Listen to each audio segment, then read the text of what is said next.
Hey, everybody, and welcome to the Business Growth and Entrepreneur Podcast. I am Bill, the company's expert, and in today's episode, we're going to talk about how to promote to a niche market, or if you live in the United States, a niche market. That's right. If ever you're wondering about the pronunciation of that word, if you live in the US, it's pronounced niche, as in there's riches and niches. But if you live in Canada or the EU or anywhere else, it's niche. Okay, so now that we've got that extremely important point out of the way, let me continue. We're going to be talking about how to promote to a niche market. Now, some time ago, I had done a video called How to Get Your First Customers, and this is over on my main channel, The Company's Expert, and I received a question. This is from TC596, and TC596 says, another big thing is the cost of entry. But like you said, customers are a huge pain. How would you suggest advertising to farmers? A co-op where you have a display or a magazine where they can flick through? So that's what TC596 says. Thank you very much for your question, TC596. Also, remember, it is customers, not, man, I can't speak. It's customers, not costumers. Very important point. If you're going to be spelling these things out. Now, it's actually a great question because this comes up against another very important question to anybody that's an entrepreneur or anybody who's starting a business or is a startup founder. And that is if you are promoting to a niche market, okay? In this case, TC596 is asking about farmers, okay? So that would be a niche, right? And this is a question everybody's going to be figuring out. What should I do? Should I have a co-op or should I display my stuff in a magazine like advertising where they can flip it through? Well, that's a great question. Now, this is the first problem you're going to have to solve. Now, this is why if you're going to go into business and your customers are going to be farmers, it's a great idea if you've worked on a farm, if you've been a farmer yourself or have been close to farmers, okay? Because the number one thing you're going to learn from that is how do farmers do business? How do they discover what products and services are out there? What suppliers are out there that can help them meet their needs, okay? And whatever the channel is that farmers go over to connect with the people that supply them, okay, people like you, that's the channel that you're going to employ, okay? Now, for those who don't know, if you're starting a business, okay, there is an area of study in the world of business called marketing, right? Marketing is the study of markets, and a market is a collection of customers or potential customers, okay? So marketing is the study of customers. And obviously, this is going to be of big interest to you if you're going into business, because one of the biggest problems you're going to have is how can I connect to my potential customers? How do I know who they are? How do I reach them? And what things would I have to communicate to them to get them to do business with me? Okay, now all of that is addressed in the study of marketing. Okay, that's what marketing is. So, this is what you're going to have to be doing. Now, TC596, who sent in this question, who's trying to promote to farmers, okay, you're going to have to do a little market research. You're going to have to go and you're going to have to discover firsthand, okay, farmers, where do they get their information? What channels are they looking for? Are they looking at? Okay, so, for example, maybe you go and you discover that the way farmers stay in tune with what's going on in that business is they go to industry trade shows. They go to maybe a big event once a year where, you know, it's like the Farmers Industry Association trade show or something. And there will be, usually there'll be some kind of association, so some kind of hub. And usually, if you don't know what an association is a group of businesses, okay? And what they do is they join. So you could say, okay, I'm going to join the Association of Farmers, right? And that would be some kind of organization that connects to all the farmers in the land. They connect to all the businesses that supply farmers. Okay. They connect to a lot of the larger customers that farmers would have. They connect to the government regulators that regulate the farming industry. Okay. And all the players in that business, okay, they are connected to this industry association. Okay. So if you want to be in the farming business, a great thing you can do is connect to the industry association, because they are sort of going to be the hub of that business. If you want to know who's who in that business, or you want to know what's going on, that's the place to connect to. Okay. Now, in the old days, before social networking, the industry associations would put out a magazine of some kind, a publication. And this would be like a physical paper publication. And it would be distributed to all the farmers and all the customers of farmers and all the suppliers of farmers, right? And it would be like a magazine. It would be like Farming Monthly or something like that. And you open the magazine, you see what's going on in the world of farming. You see advertisements for all kinds of farm equipment and the latest fertilizers and the latest technology. You read articles about the regulators and, what new regulations are coming in, and what, articles about big changes in the economy and what it's going to mean for farmers, right? So that's the place where you're going to be plugged into. Okay, so that's a great way to start.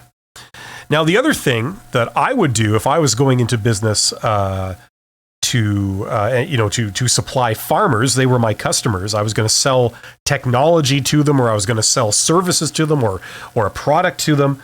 Okay, is if I don't have any experience myself being a farmer or working on a farm, okay, I would connect to as many farmers as I possibly can, and I would ask them, look, would I be able to have a tour? I would love to hear your opinions on questions about your industry. And I would love to see how you do things. Would it be possible to get a free tour? Just name a time and place, of your, or I guess the place is fixed, but name a time of your convenience and I will show up. And I'd love for you just to give me a tour of your operation. Something like that. And if you ask, you shall receive. If you sort of broadcast this out, if you connect to farmers on LinkedIn, there are a lot of farmers on LinkedIn, where I am doing this podcast from, which is Winnipeg, Canada. In my province of Manitoba, agriculture is one of the main industries here. We're basically just a giant field, and you can mine the ground, you can build dams for hydroelectricity across rivers, you can fish the lakes, and you can farm the land. And, there's a big agriculture industry here. We actually invented canola right here. Anyway, a lot of these farmers are connected, and they're connected on platforms, something like LinkedIn. So the first thing I would do is I would connect to farmers on LinkedIn, do a search for farmers in your region, okay? And see if any of them will give you a tour, and do some informational interviews. Contact farmers and say, I'd love to sit down with you and ask you a few questions. I'd love to get your opinion on this, and don't say anything too specific. Just say, I'd love to get your opinion on, some big questions in the farming industry, or your opinion on the farming business, and, you broadcast that out. A lot of people won't respond, but some people will, and then you'll get a bunch of interviews lined up. Go and meet these people. Go and ask them, how did you discover, what's going on, or new products or new services? Okay. The focus of you as an entrepreneur should be trying to understand your customers. Okay. And if they're already looking in a certain place, okay, that's where you want to be found. Okay, so if they're looking at a website, you want to be there. If they're looking at an event, they're going to like a farming event. Okay, you want to be there. If they're looking, in a certain place, like a physical place or a place online, that's where you want to be. If they're looking at a publication, a paper publication, you want to be in there. Okay, so that's going to tell you what you need to do, and then it becomes clear as to what steps you need to take to get these people to do business with you. Okay. Marketing basically answers three questions. The first question is, what message should I send? Okay. Like, what do farmers care about? What are they interested in? What do they want to hear? Okay. Number two, once you have that, in what form should this message be communicated?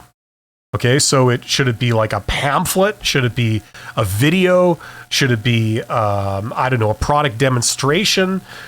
Should it be an online ad? I mean, like what form should this take, right?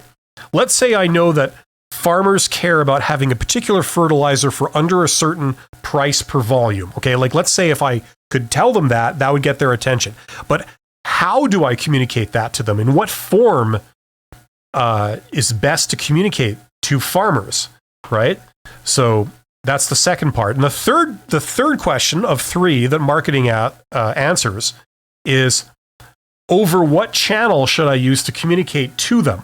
So now that I've got the message and it's in the form that I need it, how do I transmit it to them? Okay. So that's what marketing is. So what I highly recommend is, if you're going to be an entrepreneur, or you're going to be a startup founder, or you're going to open a small business, whatever, I highly recommend that you buy yourself, just for like literally $10, a good book on marketing, okay, and read it. Because that, for the amount of money and effort it's going to take you, this is going to pay back like 1,000-fold at least when you come to do a business. It'll help you avoid costly mistakes. It'll shave years off your journey to success. And the only other thing, I'm not recommending a specific book. I have no affiliation with anything. But what I would say is, if you really want to learn it properly, and you're in this business for the long haul, you're serious about this, get a university textbook on marketing, something that they use in universities. That's the true test of whether the content in the book is sound and it's accurate, or it's just something that somebody threw together and they're just interested in selling a book and not really caring too much about how accurate the information is in it. Okay, so get a university textbook. You can find these on Amazon.com or Amazon in your country, and you can get older editions for like literally $5. You can order a $5 book on Amazon on marketing. If it's used in universities, read it, and you will learn this stuff, and that will give you answers to your questions. Then it's a matter of getting to know your customers. Spend some time with them. Go out and physically meet these people. If you're an introvert, you're going to have to sort of step outside yourself and go and actually meet these people and talk to them at length. The more you understand them, the better your chances are that you will be able to reach these people. So when you have something of value to offer them, you will know exactly what to do to get these people's attention, to get them to be aware of you, and to present the best possible case to them of why they should do business with you and buy your product or service. Okay? So that's what I would say on how to break into a niche market. Thank you so much to TC596 for sending this question in. You guys are awesome. Thank you for listening, and I hope you will join me for the next episode of the Business Growth and Entrepreneur Podcast. Thank you very much. Take care.